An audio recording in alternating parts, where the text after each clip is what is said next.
Meus irmãos, eu vou ler também o domingo 31 do Catecismo de Heidelberg.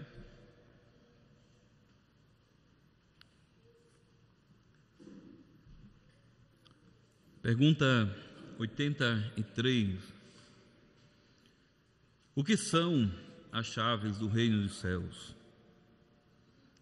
A pregação do Santo Evangelho e a disciplina eclesiástica. É por esses dois meios que o reino dos céus se abre para os que creem e se fecha para os incrédulos. Pergunta 84. Como se abre e se fecha o reino do céu pela pregação do Evangelho?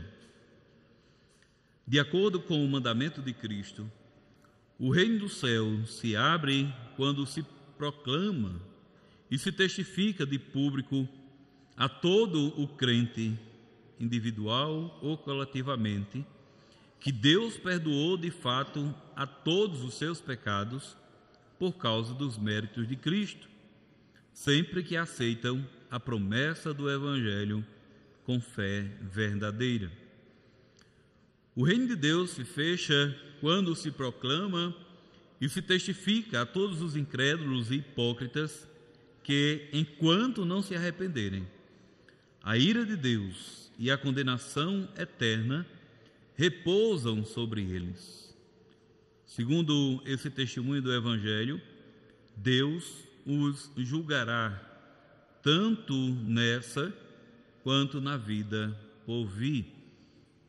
Pergunta 85. Como se fecha e se abre o reino do céu pela disciplina eclesiástica?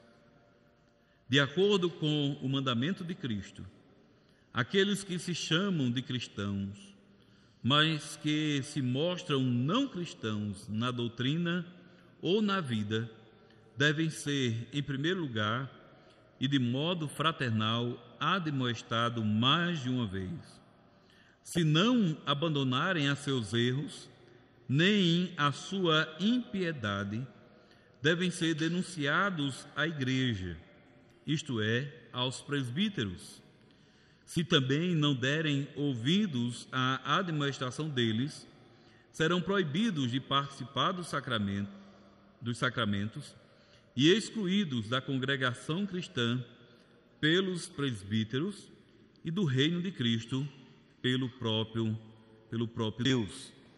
Serão novamente recebidos como membros de Cristo e da Igreja quando prometerem e demonstrarem arrependimento real. Irmãos e irmãs em Jesus Cristo, os reformadores afirmaram que existem três marcas essenciais da verdadeira igreja: a pregação pura do Evangelho, a administração correta dos sacramentos e o exercício da disciplina cristã. Todos esses três elementos devem ser realizados com base nos princípios das Escrituras Sagradas.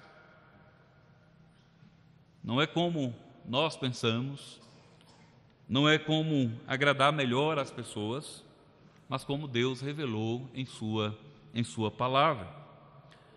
No entanto, a terceira marca, a disciplina cristã, é a mais facilmente esquecida e negligenciada. João Calvino escreveu o seguinte: aqueles que estão confiantes de que as igrejas podem continuar por muito tempo sem o exercício da disciplina cristã estão enganados, a menos que possamos prescindir daquilo que nosso Senhor previu como necessário para nós. A história da igreja tem mostrado que quando a chave da disciplina enferruja na igreja, as chaves da pregação e da administração dos sacramentos logo se enferrujarão também. Assim, a igreja, em vez de ser uma fortaleza protegida, torna-se como uma fortaleza desprotegida, perdendo seu poder, propósito e proteção. Acaba agindo como um pai indulgente, que deixa seus filhos fazerem o que quiserem, sem qualquer limite. Com isso, a igreja vira um grupo onde ninguém confessa seus erros, ignora o que Deus exige e só faz o que acha certo por conta própria. No fim das contas, a igreja se confunde com o mundo. Muitos pensam que a disciplina cristã se resume apenas aos passos de censura aplicados pelo conselho da igreja. Mas no catecismo, lemos que essa é apenas parte da disciplina. Existe outra parte importante que ocorre a partir do púlpito. Há duas chaves para o reino dos céus, pela qual a igreja recebe autoridade para abrir e fechar o reino em nome de Cristo: a pregação cristã e a disciplina cristã. Então, meus irmãos, baseado nisso, o nosso tema é o governo de Cristo e o poder das chaves do reino dos céus. Como se abre e se fecha o reino dos céus. Quem tem as chaves do reino dos céus? Meus irmãos, Deus é um Deus de ordem. Ele é um Deus de ordem não apenas no lar, para o qual estabelece uma estrutura, uma definição de papéis, padrões de conduta para o marido, para a esposa, para os filhos, mas também é um Deus de ordem em nossa vida profissional. Ele também é um Deus de ordem na esfera do governo. Deus é um Deus de ordem em todas as áreas da nossa vida, inclusive na igreja. Como um Deus de ordem, Ele colocou oficiais na igreja para servirem em seu nome e em seu lugar. Esses oficiais são chamados para manter a pureza da igreja, preservar a glória de Deus no meio da igreja e administrar o remédio amoroso, bíblico e firme da disciplina aos desviados. Ao ordenar oficiais na igreja, Jesus Cristo os reveste com seu poder e autoridade para atuarem em seu nome. Se queremos compreender a disciplina cristã, devemos primeiro entender este princípio. Deus deu toda a autoridade a Jesus. Jesus, em sua palavra, define como essa autoridade deve ser administrada. E por meio dessa mesma palavra, orienta os oficiais da igreja, que ele mesmo nomeia, para exercerem essa autoridade em seu nome, com fidelidade em sua igreja. Assim, Deus dá autoridade a Cristo, e Cristo estabelece essa autoridade na palavra e delega essa autoridade aos oficiais da igreja. Isso é algo solene para todos nós que ocupamos cargos na igreja, pois significa que devemos agir não com base em nossos sentimentos e impressões, mas segundo a palavra de Deus. Como oficiais da igreja, devemos perguntar: Senhor, como queres que exerçamos a liderança e a autoridade na igreja. E assim, Jesus coloca as chaves do reino dos céus nas mãos de meros homens pecadores. Mas eles também são homens ungidos, nomeados como seus representantes para administrar sua palavra e sua vontade na igreja terrena. Essa igreja abençoada, que flui do amor soberano de Deus, é administrada pelo poder de Cristo e por aqueles em cujas mãos Ele coloca esse poder. Ou seja, os oficiais devidamente ordenados. Há uma diferença entre os oficiais, entre como os oficiais devem governar a igreja e como os líderes do governo devem governar o Estado. Uma diferença, em outras palavras, entre o exercício do poder secular no mundo em geral e o poder eclesiástico na igreja de Deus. E essa diferença está na origem, nos sujeitos, na natureza, no propósito e no objetivo dessa autoridade. Então vejamos, a autoridade eclesiástica é uma nomeação mais direta de Deus do que a autoridade secular. Os líderes governamentais também são instituídos por Deus.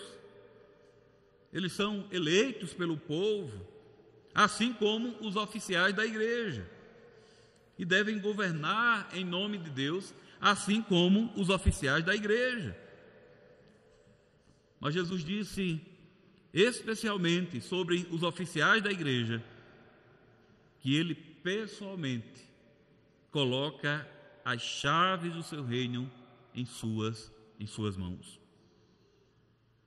de maneira mais direta do que faz com os governantes civis. Mas há uma diferença também de sujeitos, de ambos os domínios de autoridade. Os sujeitos do poder governamental são todos cidadãos da nação. Os sujeitos do poder eclesiástico estão limitados aos membros da igreja.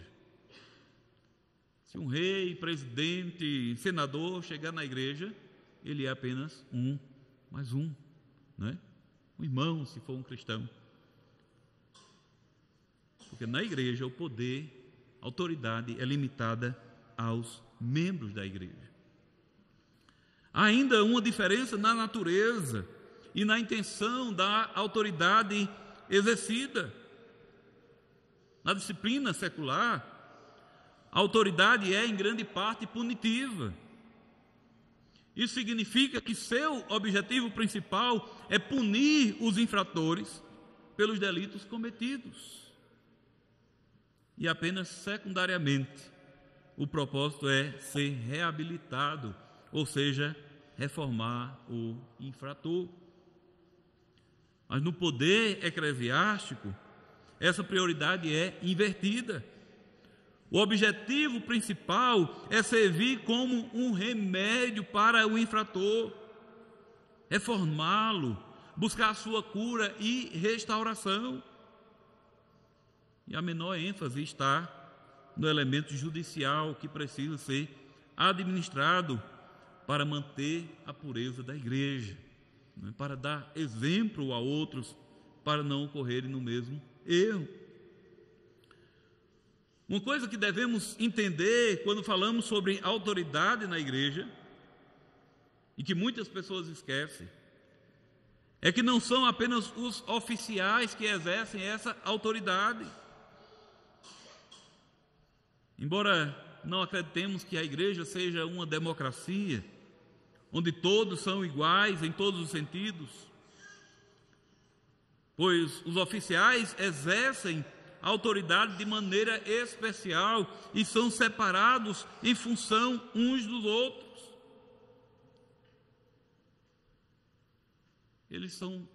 A eles são atribuídos uma autoridade especial.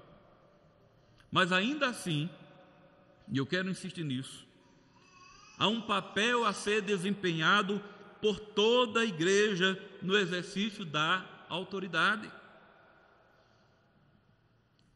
Cada membro deve ser uma mão e um pé para outro membro. Todo membro que vê outro membro pecando não deve correr rapidamente para o conselho da igreja, mas deve buscar em amor ir ao membro que está em pecado e lidar com ele de maneira disciplinar e amorosa. O grande problema da disciplina na igreja é que quase sempre a disciplina é atropelada. Chega ao conselho, chega aos oficiais, sem que antes tenha sido tratado pelos membros, tratado fraternalmente. Muitas vezes acontece um denuncismo. Não, eu vi um irmão fazendo assim e assim. E o correto é que quando alguém chega com alguma situação assim para o conselho, é o conselho perguntar: você já tratou com o seu irmão? Você já o exortou? Você já levou outro irmão consigo para o exortar? Já seguiu os passos de Mateus 18? Pois somente aí é que pode e deve chegar para o conselho.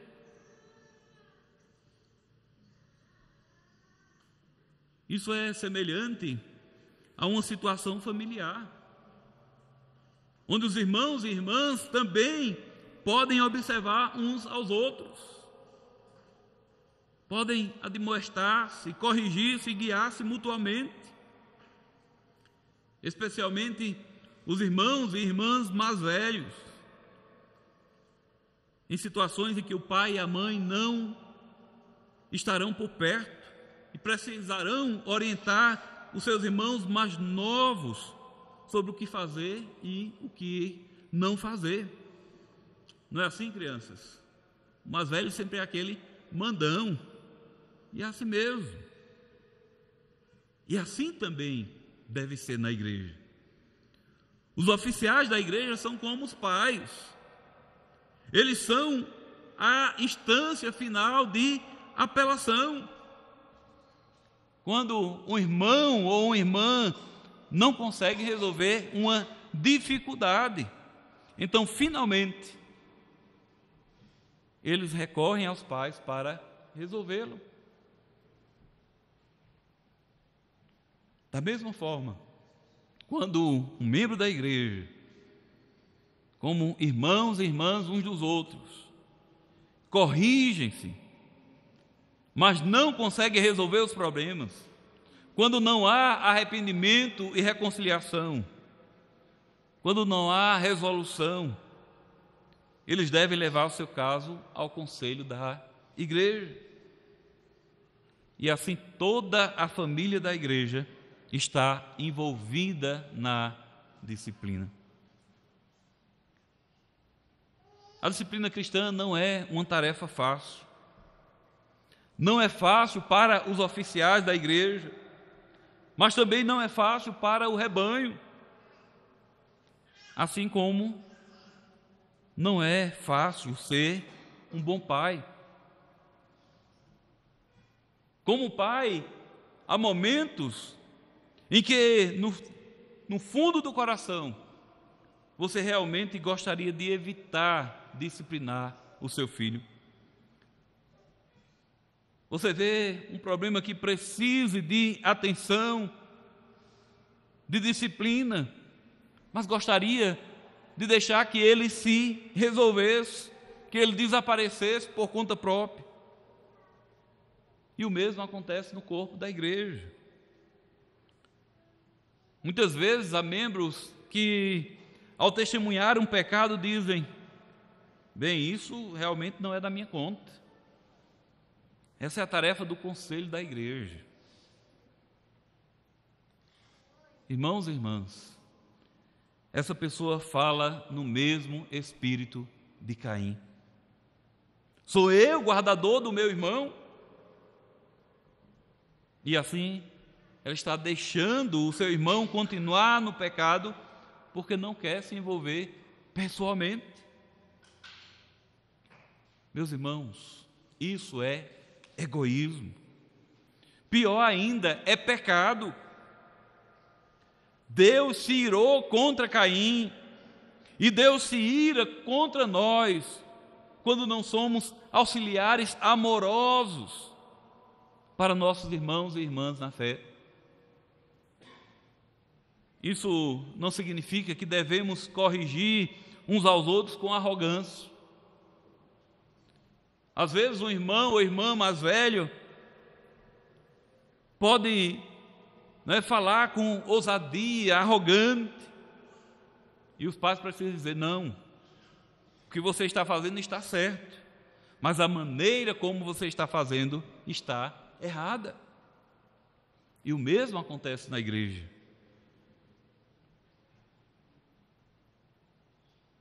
Onde há correção, devemos nos aproximar daquele que pecou com amor e compaixão, sem deixá-lo sentir que estamos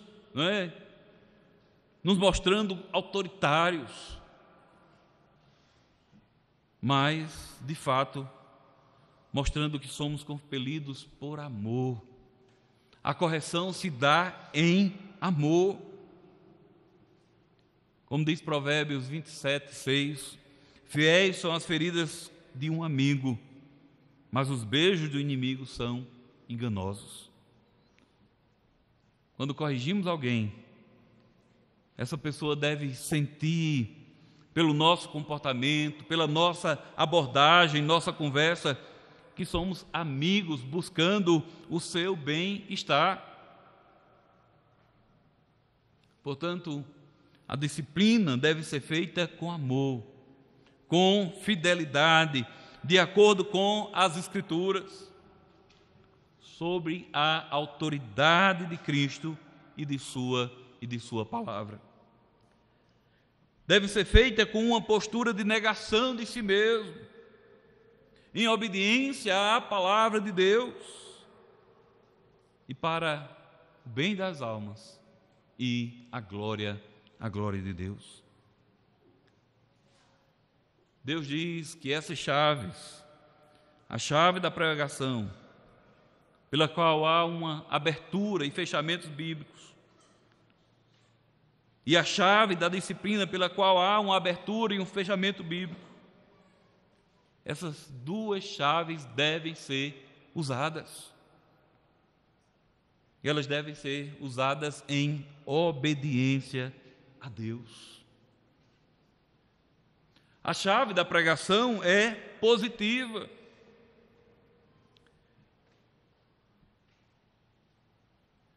É principalmente a chave da disciplina instrutiva e exortativa, pela qual apresentamos o Evangelho, que sempre é pregado.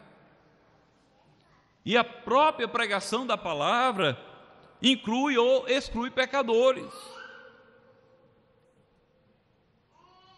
A chave da disciplina cristã, que pode levar em última instância à excomunhão, se não houver arrependimento, é principalmente uma chave negativa.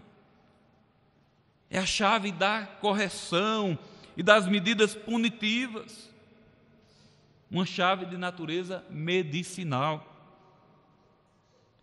Mas ambas as chaves têm a mesma função de distinguir entre crentes e descrentes. E ambas nos direcionam no caminho da fé e do arrependimento. Ambas as chaves nos chamam a nos curvar diante de Deus e diante de sua autoridade. Agora, como a chave da pregação abre o reino de Deus? Quando usamos a chave do reino dos céus, não podemos julgar o coração do homem. Somente Deus o conhece. No entanto, se houver aqueles que vivem em pecado público, a igreja deve tomar medidas, tanto na pregação quanto na disciplina,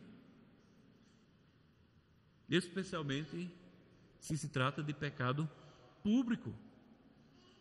A igreja deve zelar pela pureza da igreja, exortando e chamando o pecador ao arrependimento. O propósito da pregação, embora abra e feche o reino, ao apresentar os sinais da graça, não é fazer um julgamento final sobre a consciência de cada um publicamente. A pregação fornece as diretrizes que ajudarão você a fazer o seu próprio julgamento à luz do Espírito e em sua própria consciência. Por isso que Paulo diz que quando a palavra é pregada, os pecados dos homens vêm, são revelados. Por quê? Porque é o próprio Espírito Santo que vai mostrando a cada um os seus pecados. Por isso que muitas das vezes você ouve a pregação e diz: o pastor está falando comigo, está falando sobre a minha vida. Mas é o próprio Senhor, como Pai, exortando a filhos. E um filho de Deus, algumas vezes, pode ficar muito angustiado, especialmente a ler sobre um hipócrita, e não se voltar para Deus com um coração sincero. Quando eu ouço de alguém em dúvida, perguntando: será que eu sou um verdadeiro cristão? Eu já vejo aí sinais de que de fato é. Porque o hipócrita jamais vai dizer: será que eu sou um hipócrita? Ele se afirma um cristão.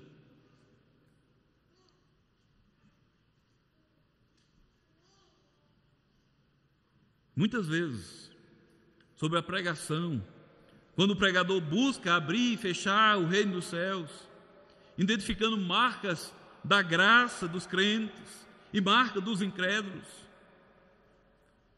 um filho de Deus pode ser tentado a pensar: eu não sou nada além de um hipócrita, tenho tantos pecados e sinto tão pouca comunhão com Cristo. Temos que ser um hipócrita que comerá e beberá o juízo. Às vezes um cristão sincero pode até se tornar deprimido, triste mesmo com os seus pecados. E, meus irmãos, isso é uma bênção. Quando nós podemos olhar para as nossas atitudes, para os nossos pecados e reconhecer que estamos pecando contra Deus, isso é uma bênção, uma graça de Deus que nos leva ao arrependimento. O hipócrita, o ímpio, jamais vai ter consciência dos seus pecados. Pelo contrário, ele se acha a pessoa mais santa da igreja. Todos os outros são todos pecadores. Ele é o mais santo, é o mais puro. Então, mesmo que às vezes essa dúvida lhe invada o coração, saiba que na verdade isso é mentira de Satanás, que busca mantê-lo afastado de Deus. Pois se você se acha um hipócrita, a tendência é você parar de orar, parar de ler a Bíblia, desanimar para ir aos cultos. Mas saiba, nenhum filho de Deus é hipócrita. As nossas fraquezas são, na verdade, sinais de que somos filhos.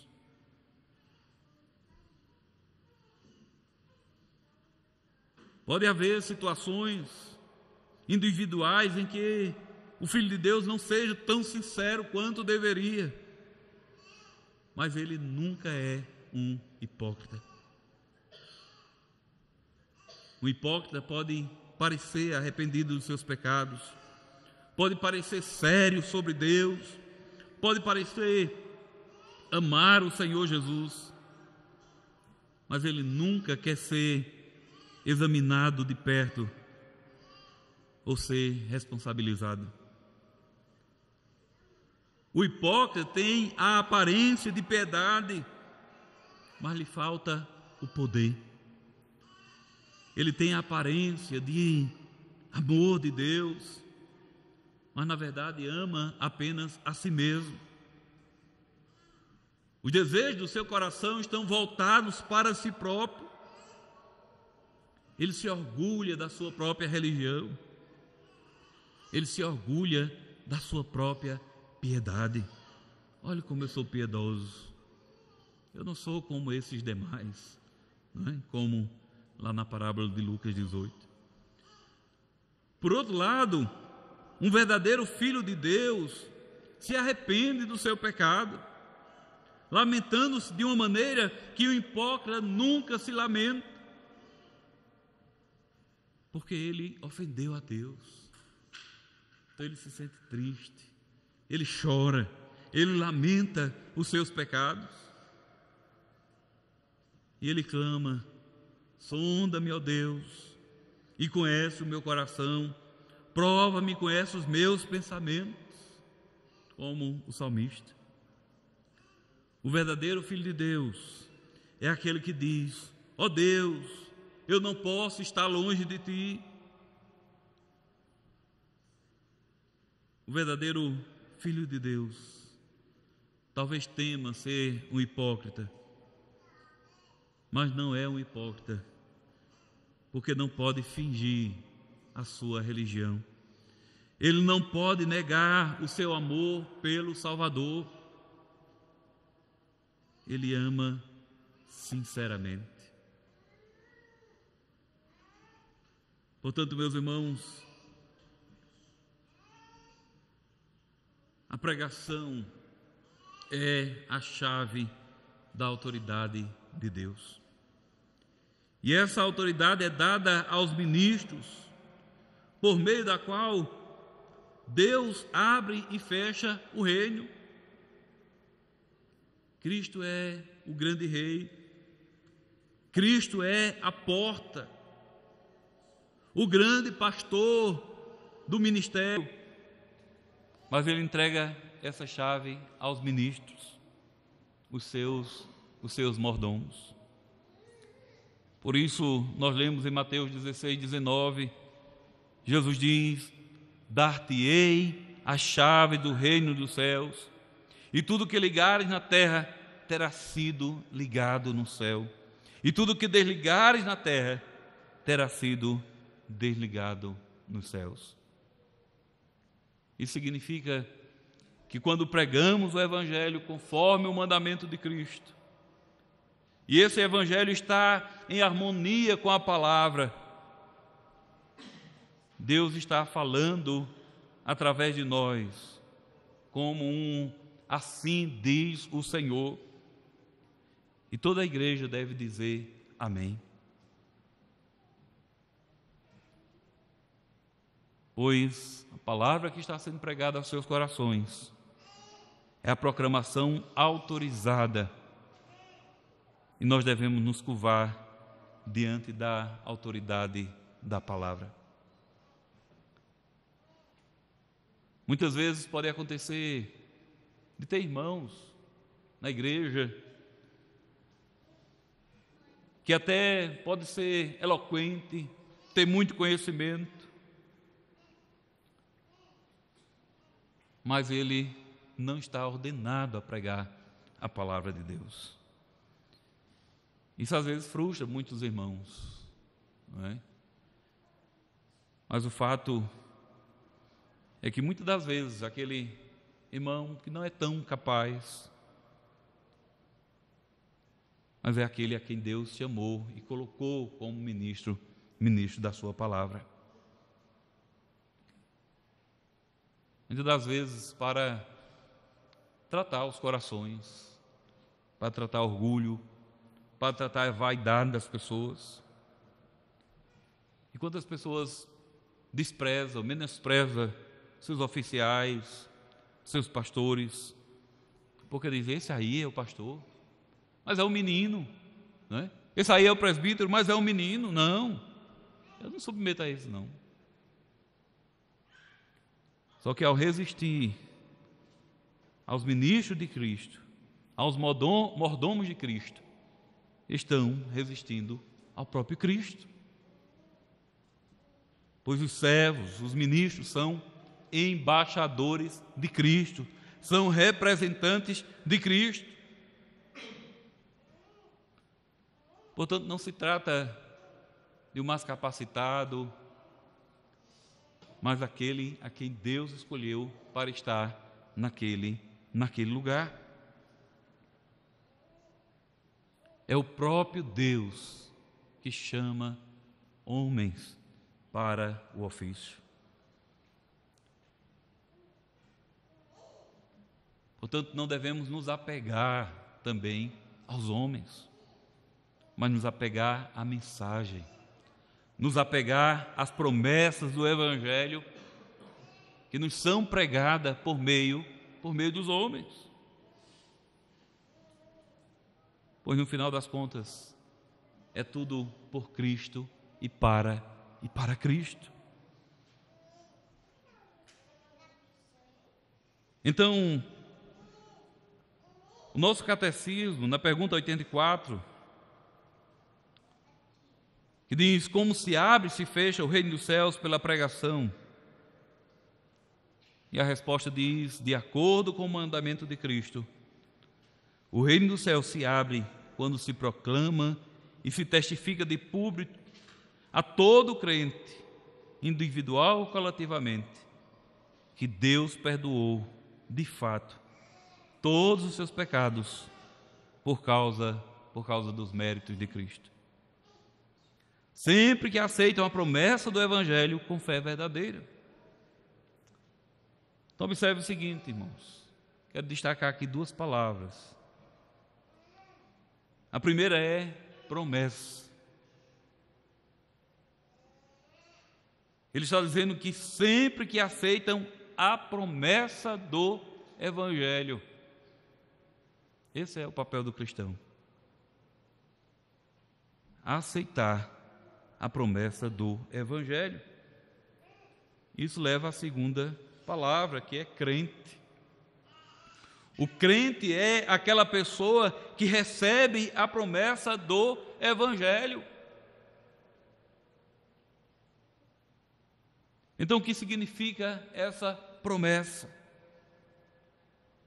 A promessa do que é Cristo Jesus, em quem todas as promessas de Deus são o sim e o amém. E quando Jesus é pregado, essa palavra muitas das vezes divide.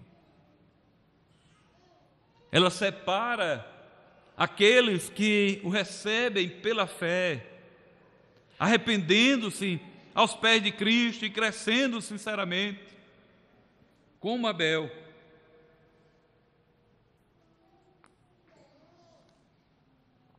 Daqueles que, como Caim, o rejeitam e veem a Deus sem a justiça do sangue. Essa separação entre a descendência da mulher e a descendência da serpente começa já na promessa de Gênesis 3:15. Era uma promessa maravilhosa, centrada em Cristo, mas também uma promessa uma promessa de separação. Nós lemos em Hebreus 11 que todos os santos do Antigo Testamento morreram na fé sem terem recebido as promessas, mas vendo-as de longe e crendo nelas e abraçando-as, confessaram que eram estrangeiros e peregrinos na terra. Assim, todo crente, desde o início do Antigo Testamento até o tempo de Cristo e de Cristo até o fim do mundo, todo crente vive das promessas do Evangelho e vive como estrangeiro e peregrino na terra. Portanto, a pregação, as boas novas do Evangelho nos são proclamadas. E a pergunta que essas boas novas nos trazem é: eu estou vivendo como um estrangeiro e peregrino na terra? Estou vivendo das promessas do Evangelho? Vivo com Jesus Cristo e sua justiça como minha única esperança? As boas novas do Evangelho se tornaram boas novas para a minha alma. Eu conheço a experiência de refugiar-me em Cristo pela fé, curvando-me a seus pés e esperando somente nele para a minha salvação.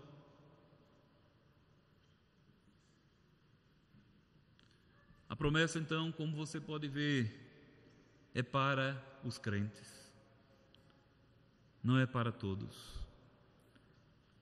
Nosso catecismo ensina e explica que na pregação o mandamento vem aos crentes para receberem a promessa do Evangelho por uma verdadeira fé,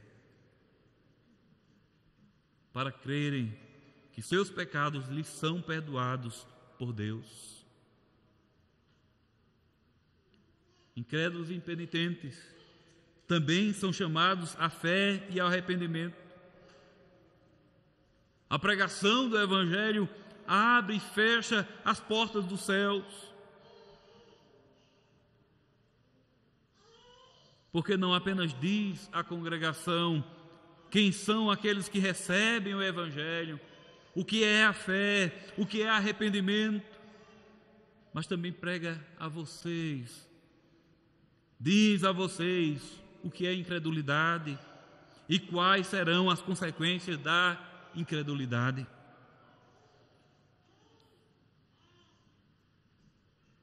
Essa mensagem proclama, como nosso catecismo conclui na pergunta 84, que aqueles que não creem, enquanto não se arrependerem, a ira de Deus e a condenação eterna repousam sobre eles.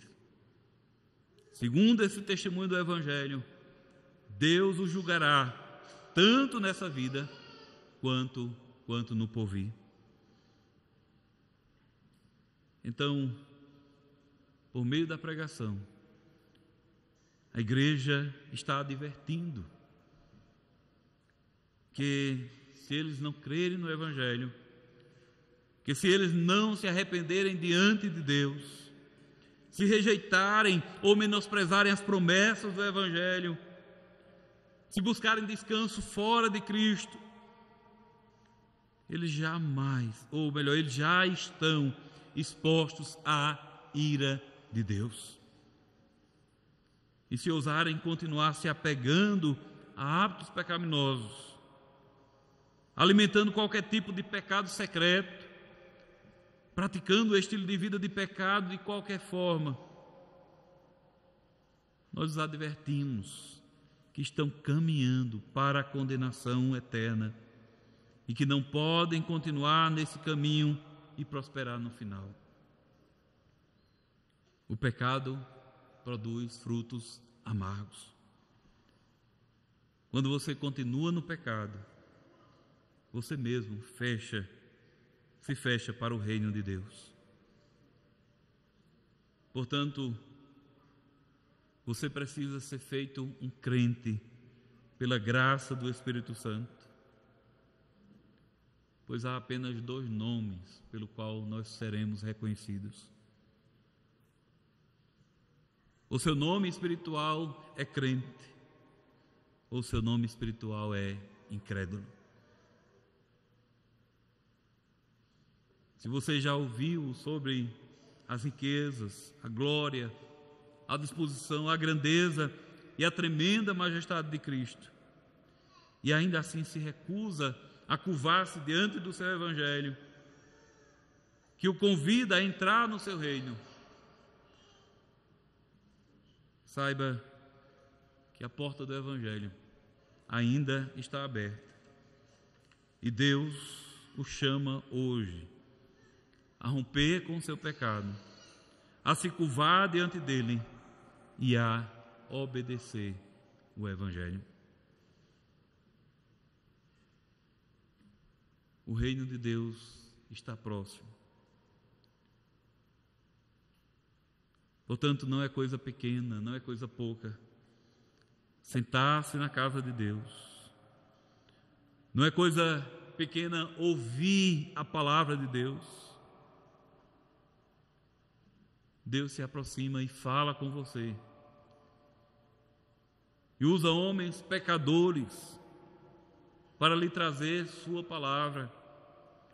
Homens cheios de falhas, mas é a palavra de Deus.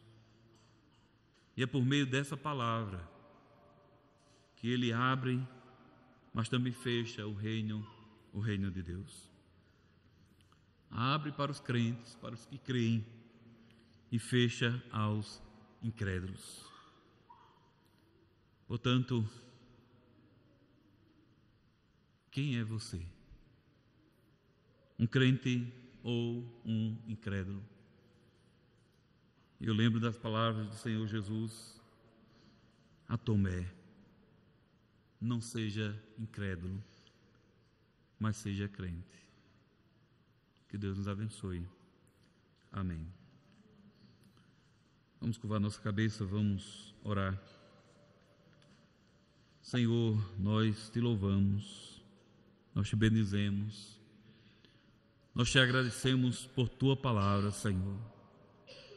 Essa palavra que traz fé aos nossos corações, essas palavras que nos renovam, essa palavra que nos apresenta Cristo, que nos apresenta o perdão dos pecados e a promessa de vida eterna. Senhor, toca aos corações, Senhor. Dá, ó Deus, que a tua palavra encontre guarida nos corações, que o teu evangelho, que está constantemente sendo pregado, e possa produzir frutos, Senhor. Possamos viver não para nós mesmos, mas para a tua glória, para o teu reino. Toca, ó Deus, aos corações. Quebranta, Senhor, os corações. Faz-nos a cada dia, Senhor, mais e mais parecidos com o Senhor. Para que em toda a nossa vida, nosso trabalho, nosso lar, escola, faculdade, onde quer que estejamos, possamos ser testemunhas vivas do teu poder. Que a tua palavra, Senhor, habite ricamente em nossos corações, para que toda qualquer oportunidade possamos dar testemunho de Cristo Jesus. Nosso Deus e Pai, queremos te agradecer por esses dias, por essa oportunidade que o Senhor nos deu todos esses dias de estarmos aprendendo com todos os servos, Senhor, que aqui passaram. Te pedimos, ó Senhor, continue falando aos nossos corações, falando às nossas vidas. Que possamos, Senhor, nos dispor todos os dias a ouvir a tua palavra, a ler a tua palavra, Senhor, a viver a tua palavra, a viver uma vida de oração, Ajuda-nos, Senhor, por Teu Espírito Santo. Pedimos ao Deus que o Senhor continue abençoando esta igreja, que o Senhor continue ajudando, Senhor, esta igreja, pois cremos que o Senhor mesmo abriu esta porta, que o Senhor mesmo tem chamado aqueles quanto Tu queres, Senhor, para este lugar, para Te adorar, para Te servir, para aprender de Tua palavra.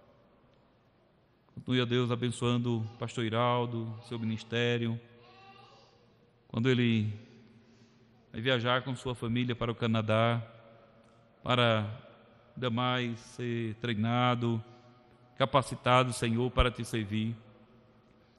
Ó Deus, abençoe juntamente com sua família, dando, Senhor, tudo quanto eles necessitam para essa viagem, abrindo as portas, Senhor, como Tu já tens aberto, e suprindo, ó Deus, todas as suas necessidades. Cuida, ó Deus, da saúde deles, cuida, Senhor, deles, no tempo que eles estarão ali, os abençoando, guardando, livrando, Senhor, mas também abençoando seus estudos, também o estudo das crianças, a imersão naquela língua. Ó Deus, os abençoe ali, Senhor. Enquanto também te pedimos que o Senhor continue nos abençoando aqui, continue abençoando o Teu povo.